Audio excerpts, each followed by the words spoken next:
Marwar bulletin देखने वाले सभी दर्शकों को चंद्रमोहन कल्ला का नमस्कार। राम राम ने खम्मा गणिसा। आज के मुख्य समाचारों में पूर्व मुख्यमंत्री वसुंधरा राजे ने भारतीय जनता पार्टी राष्ट्रीय हाईकमान नेतृत्व से स्पष्ट कर दिया है कि भारतीय जनता पार्टी और आरएलपी का गठबंधन तुरंत प्रभाव से खत्म कर दिया जाए।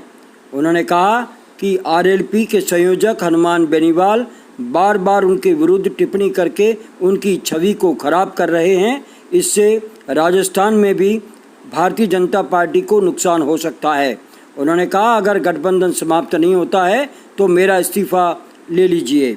पूर्व मुख्यमंत्री वसुंधरा राजे, राष्ट्रीय अध्यक्ष जेपी नड्डा व रक्षा मंत्री राजनाथ सिंह से मुलाकात के बाद दिल्ली में प्रधानमंत्री नरेंद्र मोदी से मुलाकात का समय मांगा है। संभवतः मोदी ने उन्हें हरी झंडी दे दी है, इसीलिए राजे दिल्ली में डेरा डाले हुए हैं। पीएम मोदी व वसुंधरा राजे के बीच में संभवतः 10 अगस्त की शाम या 11 अगस्त की सुबह मुलाकात हो सकती है। इसीलिए राजे अब 11 अगस्त को जयपुर लौटने की बात कह रही है। राजा ने नड्डा, राजनाथ सिंह और संगठन मंत्री बीएल संतोष से कह दिया है कि भारतीय जनता पार्टी अलायंस में शामिल आरएलपी नेता हनुमान बेनीवाल की उनके विरुद्ध की गई टिप्पणी का करारा जवाब प्रदेश भारतीय जनता पार्टी व राष्ट्रीय स्तर पर किसी भी नेता ने नहीं दिया है और इससे ये दर्शाया जा रहा है कि उनके विरुद्ध कोई राजनीतिक खेल खेला जा रहा है, जबकि वे पार्टी के प्रोटोकॉल के अधीन रह करके चुप्पी साधे हुए हैं। उन्होंने कहा कि बेनीवाल उनकी छवि को खराब कर रहे हैं और इससे राजस्थान में भारतीय जनता पार्टी को आने वाले समय में नुकसान भुगतना पड़ सकता है। उन्होंने कहा कि ये गठबंधन तुरंत प्रभाव से समाप्त करें, वरना वे इस्तीफा दे देगी। जानकारी के अनुसार राजे पीएम मोदी को भी यही बात बताएगी। वे पीएम मोदी को बताएगी कि प्रदेश बीजेपी की ओर से गुटबाजी और उन्हें साइडलाइन करने की राजनीति चल रही है। हनुमान बेनीवाल उनके विरुद्ध अनारगल आरोप लगा रहे हैं और उनकी छवि बिगाड़ने का काम कर रहे हैं, जिसमें जनता में आक्रोश है। राजे ने अब तक बड़े नेताओं को यह भी सुझाव दिया है कि जब हमारे पास गणित ही पूरा नहीं है तो एक लोकतांत्रिक सरकार को गिराने का जनता में गहलोत के प्रति सहानुभूति लहर क्यों पैदा की जा रही है। राजे ने स्पष्ट कहा है कि अगर आरएलपी से गठबंधन नहीं तोड़ा जाता है तो राजस्थान में भारतीय जनता पार्टी कभी भी शासन में नहीं आ सकेगी। राजे गत 4 दिन से दिल्ली में डेरा डाले हुए हैं और राजस्थान की राजनीति में वे पूरा दबाव बनाकर स्पष्ट कर देना चाहती है कि राजस्थान की भारतीय जनता पार्टी सत्ता में अगर आती है तो संगठन को मजबूत करने के लिए उनकी सहायता लेनी ही होगी। राजस्थान की गहलोत सरकार के लिए राहत की बात है कि पूर्व मुख्यमंत्री वसुंधरा राजे सरकार गिराने के पक्ष में नहीं बताई जा रही है। सूत्रों के अनुसार राजे ने हाईकमान को स्पष्ट किया है कि कांग्रेस व बागी विधायकों के समर्थन से गहलोत सरकार को गिराने का प्रयास किया जा रहा है। इससे जनता में गलत मैसेज जा रहा है। राजे ने कहा कि जब आप ऐसा करते रहे हैं तो वो भी अपने विधायकों को तोड़फोड़ करने की कोशिश करेंगे, जिससे ज़्यादा गंभीर परिणाम सामने आएंगे। राजस्थान में भारतीय जनता पार्टी को भारी नुकसान हो सकता है।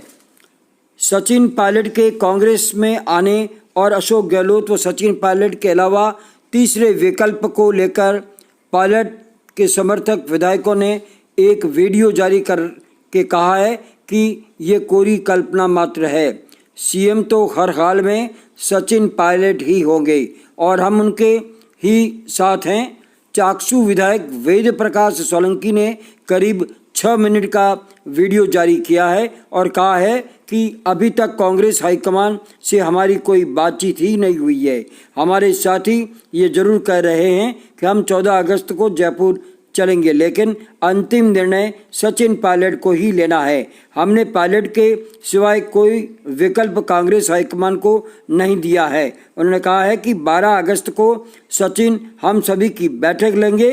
वेद प्रकाश सोलंकी ने दो टूक शब्दों में कहा है, हम पायलट के हर निर्णय में साथ हैं। उन्होंने विधायक प्रशांत बैरवा की पायलट पर की गई टिप्पणी को लेकर के कहा है कि पहले वे रायचंद थे, अब पायलट के लिए जयचंद बन चुके हैं। हमने कोई भारतीय जनता पार्टी की सहायता से और ना ही उनके खर्चे पर होटल में ठहरे हुए हैं। हम हमारा खर्चा खुद भुगत रहे हैं। मुख्यमंत्री अशोक गहलोत आज जैसलमेर पहुंचे और होटल सूर्य नगरी में पहुंचने से पहले उन्होंने मीडिया से बातचीत की। गहलोत ने कहा कि सरकार हमारी है और बाड़ीबंदी भारतीय जनता पार्टी कर रही है। उन्होंने कहा कि हमारे आरोप सही निकले, यही कारण है कि भारतीय जनता पार्टी बाड़ीबंदी कर रही है। गहलोत ने कहा कि हम हर टेस्ट को तैयार हैं और बहुमत हमारे साथ है, पास है और पास रहेगा। गहलोत ने कहा कि हाईकमान ने अगर पायलट गुट को माफ़ी दे दी है तो वो आज भी उन्हें गले लगाने को तैयार है। गहलोत से जब अगला सवाल दागने का प्रयास किया गया, वे इतना ही बोले, देखते रहो आगे आगे होता है क्या, और बाद में वे होटल में चले गए जहां विधायकों से एक एक करके मुलाकात भी की है। विधानसभा सत्र से पहले राजस्थान के मुख्यमंत्री अशोक गहलोत ने इमोशनल कार्ड खेलकर सभी विधायकों को एक पत्र लिखा है और सच्चाई का साथ देने की अपील करते हुए लिखा है कि चुनाव में हार जीत होती रहती है, लेकिन जनता के फैसले के विरुद्ध जाना न्याय नहीं है। जनता का फैसला ही हम सभी को मानना चाहिए, यही हमारे राजस्थान की परंपरा रही है। उन्होंने पत्र में लिखा है कि वर्तमान में जो परिस्थितियां प्रदेश में बनी है उसे लेकर जनता में आक्रोश है। ऐसे में ये जरूरी है कि जनता का विश्वास बनाए रखने के साथ गलत परंपरा से बचें। गहलोत ने सभी विधायकों से अपील करते हुए लिखा है कि हम सभी की जिम्मेदारी है कि हम आम जनता की आवाज़ को सुनें और सुनिश्चित करें कि चुनी हुई सरकार कहीं गिर न जाए और सच्चाई का साथ दें। अब एक दर्दनाक खबर जोधपुर से है। जोधपुर में 11 पाक विस्थापितों की एक खेत में संदिग्ध मौत हो गई है, जिससे सनसनी फैल गई। घटना देचू थाना क्षेत्र के लोड़ता अचालावता गांव की है। रविवार को एक साथ एक ही परिवार के 11 लोगों के शव देखकर गांव में सनसनी फैल गई। ये सभी 3 परिवार से आते हैं और पाक से पलायन करके शरणार्थी बनकर यहाँ रह रहे थे और खेती कर रहे थे। इनका 12वां सदस्य जो कि कुछ दूरी पर सोया हुआ था, सुबह उठ कर के वो आया और उसने जब देखा कि उसके परिजन सभी मृत पड़े हैं तो उसने चिल्लाना शुरू किया और आसपास के लोग खेत के पास आकर के खड़े हो गए और फिर पुलिस को सूचना दी गई। ग्रामीण पुलिस अधीक्षक राहुल भारत ने बताया कि खेत में बने नलकूप के पास ही कच्चे मकान में ये लोग रहते थे। घर से दूर जाकर सो रहा इसी परिवार का युवक जब झोपड़े में आया और 1100 पड़े देखकर वो चिल्लाने लगा। उसके बाद में हम पहुँचे और हमने देखा कि वहाँ पर विषैले पदार्थ की सुगंध भी आ रही थी। इससे ऐसा लगता है कि या तो उन्होंने विषैला पदार्थ खा करके आत्महत्या की है या हत्या का मामला है। ये पोस्टमार्टम की रिपोर्ट के बाद आएगा।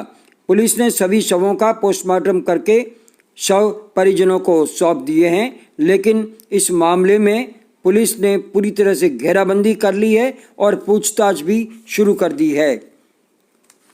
10 अगस्त के दिन 1942 में राष्ट्रपिता महात्मा गांधी ने अंग्रेजों भारत छोड़ो का नारा दिया।